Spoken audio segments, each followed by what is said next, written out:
राष्ट्रपति द्रौपदी मुर्मू से मिले पंजाब के मुख्यमंत्री भगवंत मान और सांसद राघव चड्ढा। सीएम मान बोले 7 एमपी की मान्यता हो रद्द। राघव चड्ढा ने लगाए उत्पीड़न के आरोप। बिहार में जल सम्राट सरकार का मंत्रिमंडल विस्तार। गांधी मैदान में शपथ ग्रहण। पीएम मोदी की मौजूदगी में एनडीए दिखाएगा दम। सीएम योगी का शिक्षा मित्रों को ट्रिपल तोहफा। मानदेय वृद्धि के साथ कैशलेस मेडिकल और बीमा की दी सुविधा। कहा सामाजिक सुरक्षा सुनिश्चित करना हमारी प्राथमिकता।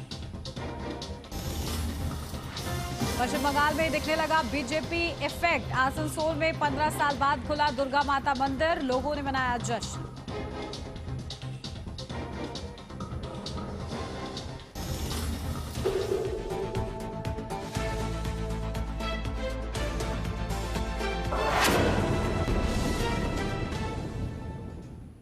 नमस्कार, आप देख रहे हैं एचएनए न्यूज, जुनून सच दिखाने का। मैं हूं आपके साथ उन्नति भटनागर। 3 बजे की 3 बड़ी खबर में बात सबसे पहले बंगाल की, जहां पश्चिम बंगाल में बीजेपी की प्रचंड जीत के बाद पूरे प्रदेश में भगवा लहरा रहा है। पश्चिम बंगाल में बीजेपी ने विधानसभा चुनाव में प्रचंड बहुमत के साथ ऐतिहासिक जीत हासिल करके नया इतिहास रच दिया है। अब सीएम फेस को लेकर मंथन होगा। दूसरी खबर में हम बात करेंगे, जहां सीएम योगी आदित्यनाथ ने बिजली की हाई टेंशन लाइनों से प्रभावित किसानों को बड़ी राहत देते हुए 2 गुना मुआवजा देने की घोषणा की है, जिससे न केवल किसानों की आय बढ़ेगी बल्कि बिजली परियोजना को भी तेजी से पूरा करने में मदद मिलेगी। तीसरी खबर में हम बात करेंगे मिडिल ईस्ट की जंग की, जहां मिडिल ईस्ट में एक बार फिर से टकराव और खतरनाक होता दिखाई दे रहा है। जहां ईरान और अमेरिका के बीच लगभग 1 महीने से चल रहा सीज फायर अब टूटने की कगार पर है। ईरान ने सीज फायर तोड़ते हुए यूएई पर ड्रोन और मिसाइल से हमला कर दिया है।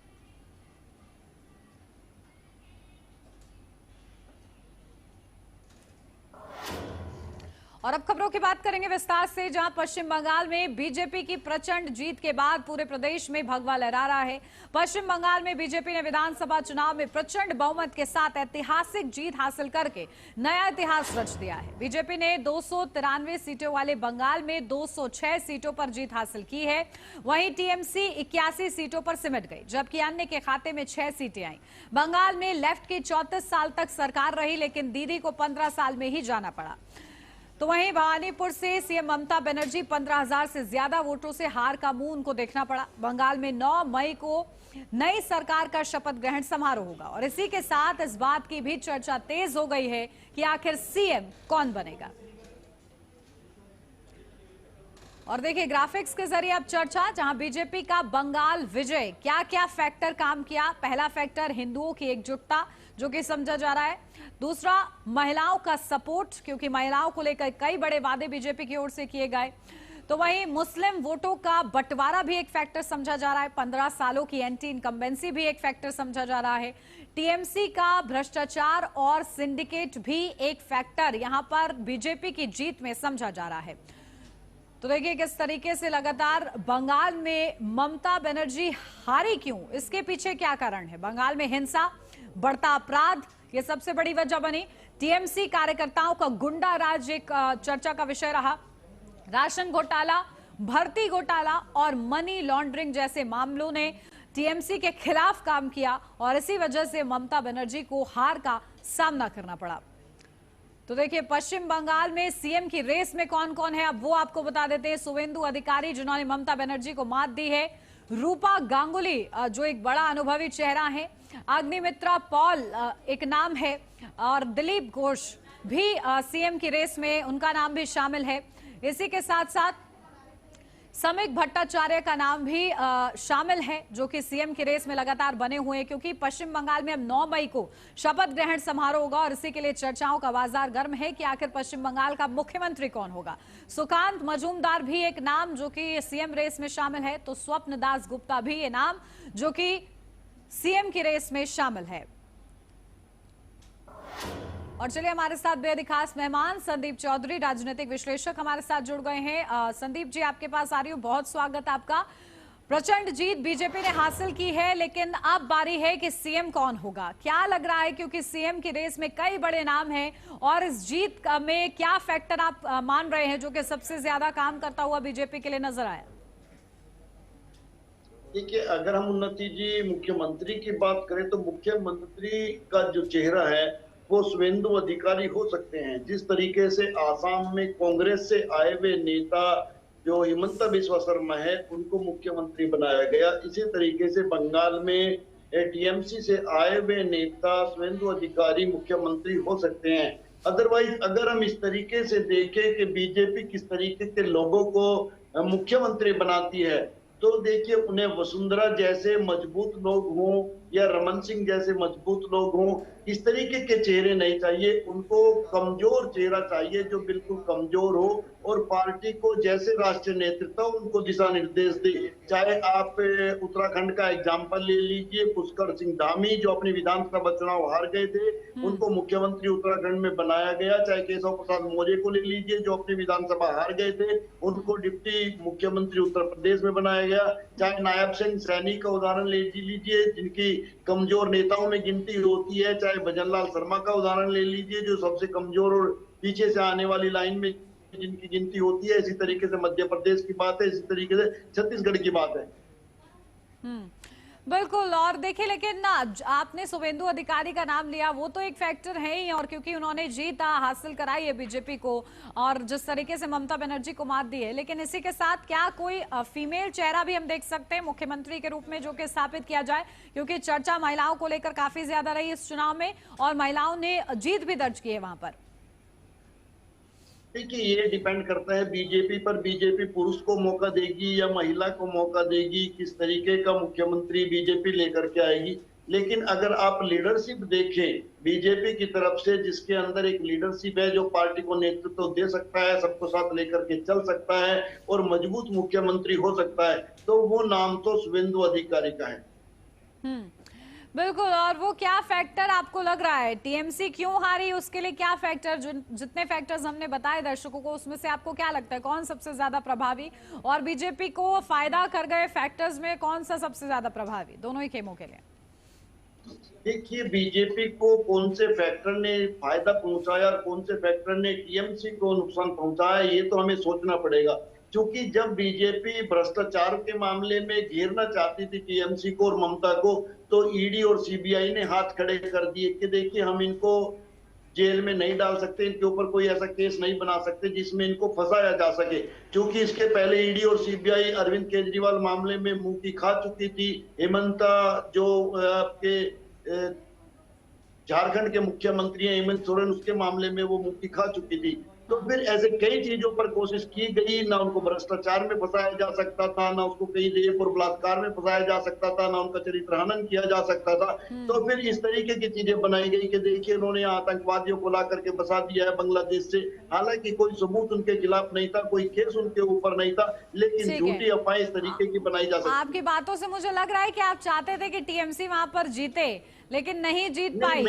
देखिए उन्नति जी हमारे चाहने से नहीं होता, लेकिन हम ये है जैसे मान लिया आप साफ छवि की महिला हैं, तो हम आपके अंदर गलत आरोप लगाकर तो जनता का जनादेश झूठा है क्या? जनता का जनादेश झूठा है, फिर आप ये कहना चाह रहे हैं? नहीं, जनता का जनादेश सच्चा है, लेकिन ज्ञानेश कुमार के ऊपर लगातार उंगली उठ रही है। 91 लाख लोगों के वोट काटे गए हैं, जिनमें से 4 जज है, सिटिंग जज है, 4 सिटिंग जजों के वोट काटे गए, और ऐसे लोग जो अपने हाथ में पासपोर्ट लेकर के घूम रहे हैं उनकी भी वोट। बहुत शुक्रिया संदीप जी आपका हमारे साथ जुड़ने के लिए। उत्तर प्रदेश में मुख्यमंत्री योगी आदित्यनाथ ने किसानों के लिए बड़ा फैसला लिया है। अब हाई टेंशन बिजली लाइनों से प्रभावित जमीन पर मुआवजा बढ़ा दिया गया है। नए नियम के तहत टावर के नीचे आने वाली जमीन पर 200% और लाइन कॉरिडोर में 30% मुआवजा दिया जाएगा। इससे किसानों को पहले के मुकाबले 21 से 33% तक अधिक लाभ मिलेगा। सरकार का मानना है कि इस फैसले से किसानों की आय बढ़ेगी और बिजली परियोजनाओं के काम में भी तेजी आएगी। सरकार का दावा है कि इससे बिजली परियोजनाओं को भी रफ्तार मिलेगी।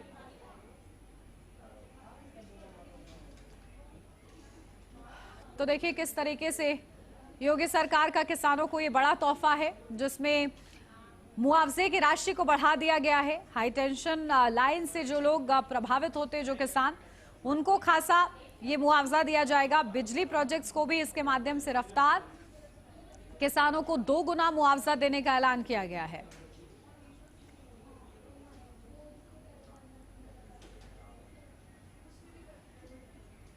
तो योगी सरकार का किसानों को तोहफा अब आपको बताते हैं ग्राफिक्स के जरिए, जहां हाई टेंशन लाइनों से प्रभावित किसानों को राहत मिलती हुई नजर आ रही है। टावर के नीचे जमीन पर 200% मुआवजा दिया जाएगा, जिसमें यह निर्णय लिया गया है। साथ ही साथ खेतों के ऊपर बिजली लाइन में 30% तक आपको मुआवजा दिया जाएगा।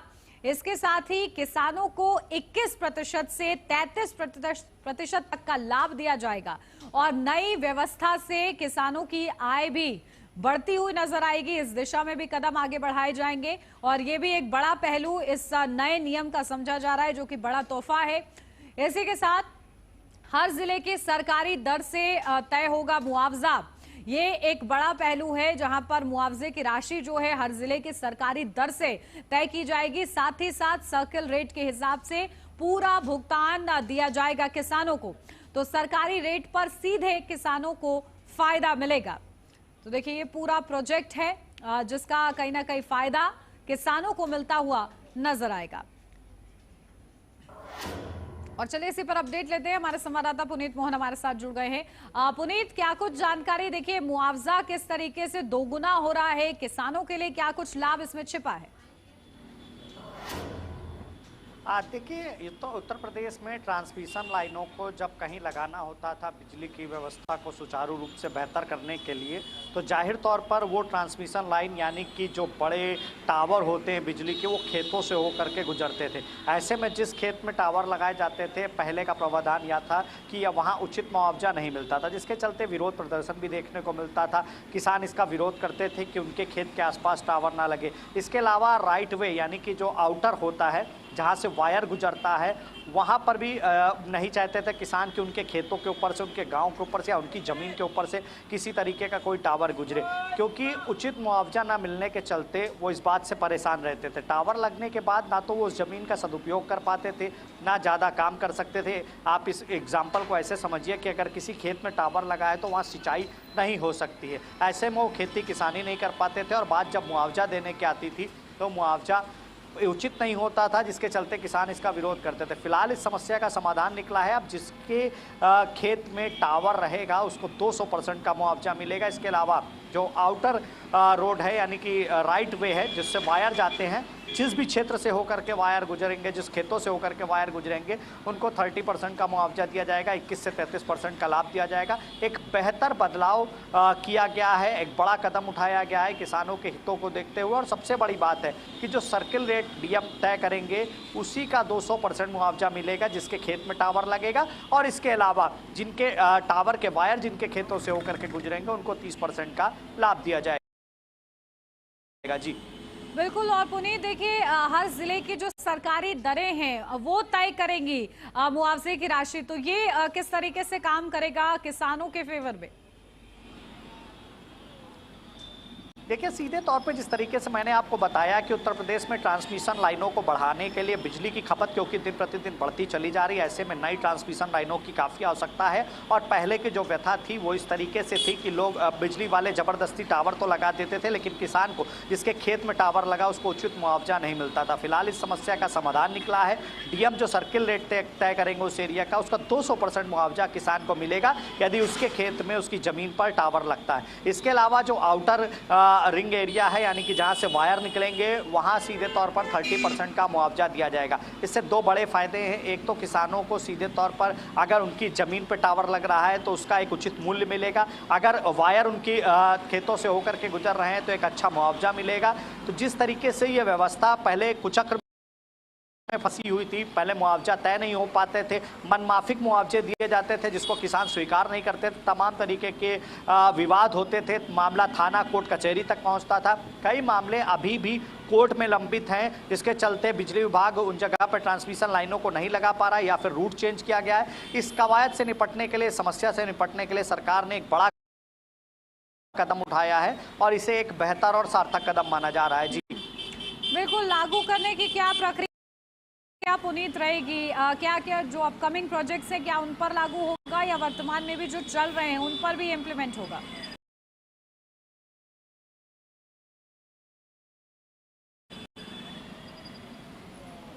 देखिए, सीधे तौर पर जो अपकमिंग प्रोजेक्ट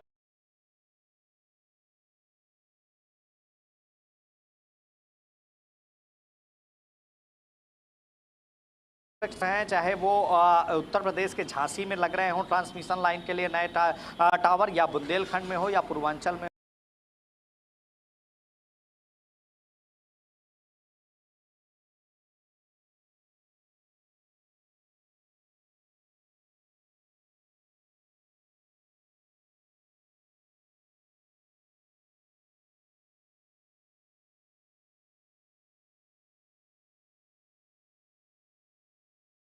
केस 200% का मुआवजा स्वीकार करते हैं तो सीधे तौर पर उनको मुआवजा मिलेगा। बाकी जो पुराने टावर्स लगे हैं उन पर भी विचार किया जा रहा है और जो इस तरीके के लंबित मामले रहेंगे उनका भी निस्तारण किया जाएगा। जी ठीक है, बहुत शुक्रिया पुनीत आपका तमाम महत्वपूर्ण अपडेट के लिए। यहाँ रुक रहे हैं छोटे से ब्रेक के लिए, जल्द हाजिर होते हैं।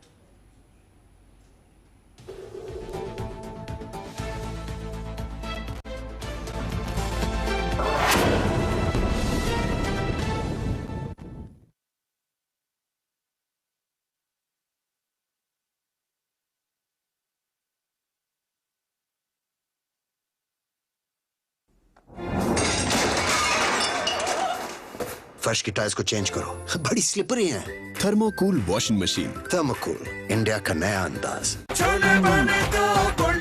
गोल्डी छोले मसाले, जहाँ जाएं रिश्ते बनाएं। गोल्डी लाए हैं फ्रेश लॉक टेक्नोलॉजी, जो रखे मसालों को हर समय फ्रेश।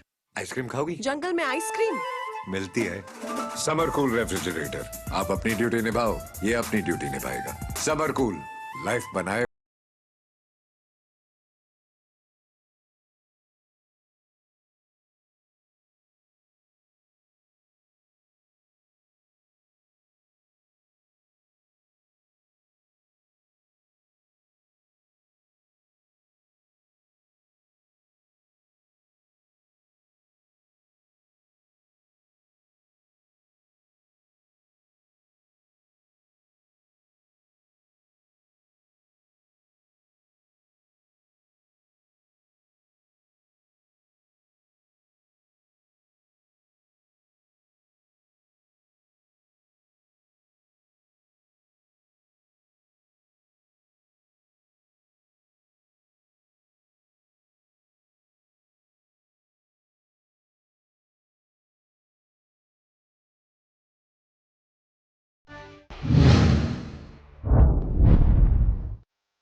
ब्रेक के बाद स्वागत है आपका। बढ़ते हैं आगे। मिडिल ईस्ट में एक बार फिर से टकराव और खतरनाक होता दिखाई दे रहा है, जहां एक और ईरान और अमेरिका के बीच लगभग 1 महीने से चल रहा सीज फायर अब टूटता दिखाई दे रहा है।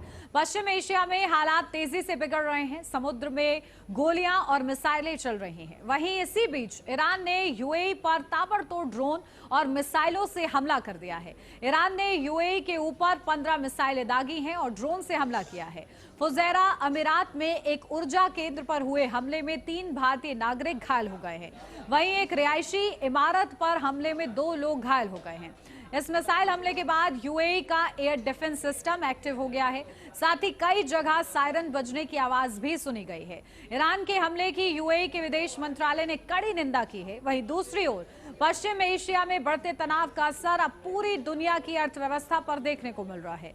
खासकर कच्चे तेल की कीमतों में तेजी से उछाल देखने को मिल रहा है। अंतर्राष्ट्रीय बाजार में कच्चा तेल की कीमत लगभग $114 प्रति बैरल के आसपास पहुंच गई है और इसीलिए देखिए चर्चा हो रही है कि आखिर मिडिल ईस्ट की जो ये तनाव है वो रुकने का नाम नहीं ले रहा है, खत्म नहीं हो रहा है, बल्कि और ज्यादा खतरनाक मोड़ लेता हुआ नजर आ रहा है।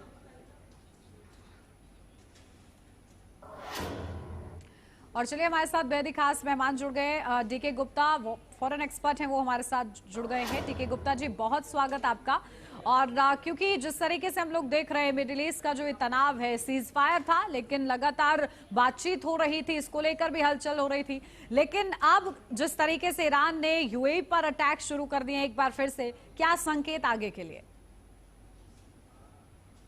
देखिए, मुझे तो जहां तक लगता है कि बहुत इंटेंसिव वार नहीं जाएगा, लेकिन यूएई चूंकि एक जो उसका फजेला जो पोर्ट है वहां से हार्मुज को बाईपास करके ऑयल जा सकता है, और अमेरिका चूंकि हितैषी देश है मिडिल ईस्ट के और देशों का, तो वो नहीं चाहेगा कि उनके जो ऑयल सप्लाईज है, जैसे सऊदी अरेबिया है उसके लिए भी पाइपलाइन है, यूएई के लिए पाइपलाइन, तो ईरान उसको डिस्टर्ब करना चाहता है, क्योंकि अमेरिका नहीं चाहता कि यूएई और सऊदी अरबिया का तेल बाहर ना जाए, और उनके लिए पाइपलाइन होने की वजह से या तो रेड सी या इसके थ्रू जो है वो हार्मुज को बाईपास कर सकते हैं, तो ईरान का जो पर्पस है वो सॉल्व नहीं होगा। लेकिन अगर ईरान यहाँ पे अटैक करता है यूएई पर, तो वो निगेटिविटी है उसकी तरफ से, जिसका एक इम्पैक्ट जो है उनके रिलेशंस पे पड़ेंगे, और एक अमेरिका को एक और यूएई को एक चांस मिलेगा फिर से अटैक करने का ईरान पर, क्योंकि ईरान जो है उसको यहाँ पे यूएई के जो पोर्ट्स हैं उस पे अटैक नहीं करना चाहिए, क्योंकि वो जो है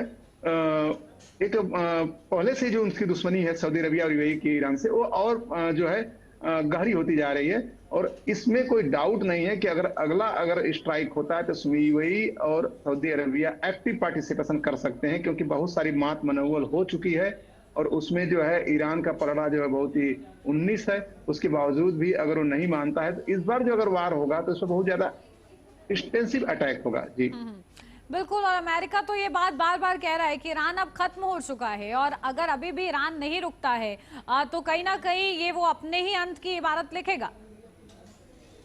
जी जी, देखिए, अमेरिका का जो गेम रहा है वो बहुत ही सक्सेसफुल रहा है। उसने ईरान को लगभग जो है 120-25 जो है इन्फ्लेशन रेट पे भेज दिया है, लगभग 400 से 500 मिलियन डॉलर का जो है दिल्ली का नुकसान हो रहा है, उसका जो ब्लॉकेड कर दिया है।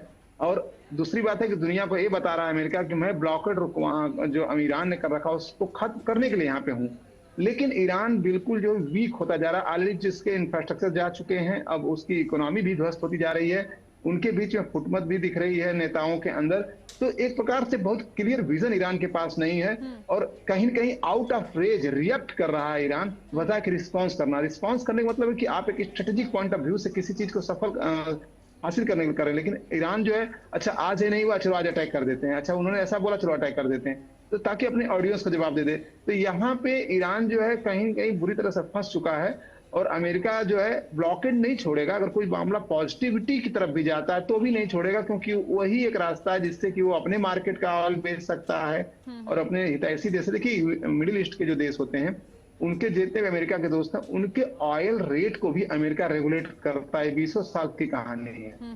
सऊदी अरबिया, यूएई, ये सब अमेरिका के कोलैबोरेशन के बाद ही रेट भी फिक्स करते हैं, तो एक प्रकार से अमेरिका का वहां पे इनडायरेक्ट कब्जा है उनके ऑयल पूल पर रेट रेगुलेशन में। तो अमेरिका नहीं चाहेगा कि उसका ऑयल न बिके और मिडिल ईस्ट का ऑयल न बिके, तो इसलिए जो है ब्लॉकेड करके रखेगा, ताकि जो है ईरान जो है वीक होता रहे, और किसी तरह सुरक्षित रखेगा यूएई के और सऊदी अरबिया के पोर्ट को, जो कि ऑयल सप्लाई कर सकते हैं हार्मुज को बाईपास। बिल्कुल, देखिए आगे क्या होता है ये देखना दिलचस्प रहेगा। बहुत शुक्रिया डीके गुप्ता जी हमारे साथ जुड़ने के लिए। और इसी के साथ 3 बजे की 3 बड़ी खबरों मेरे साथ बस इतना ही। खबरों का सिलसिला आगे भी जारी रहेगा। आप देखते रहिए HNN न्यूज़, जुनून सच दिखाने का।